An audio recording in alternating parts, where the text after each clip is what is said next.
C'est une première depuis 1976. La semaine dernière, un rorqual commun a été capturé, chassé, dépecé, puis congelé par petits morceaux, avant d'être exposé comme un trophée sur les étals d'un marché de Tokyo. Un terrifiant retour en arrière pour une espèce de baleine que l'UICN juge vulnérable. Le coupable ?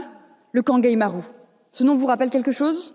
Le 21 juillet dernier, Paul Watson a été arrêté au Groenland justement parce que lui et son équipage s'apprêtaient à stopper la route de ce navire-usine japonais destiné à commettre le massacre que nous contemplons désormais impuissants. Voilà les conséquences de l'arrestation de Paul Watson, voulue par le Japon et exécutée par le Danemark. Oui, le Danemark a joué un rôle actif dans ce guet-apens. De l'aveu de son ministre de la Justice, c'est bien la police des îles Féroé qui a alerté le Groenland de l'escale de Paul Watson.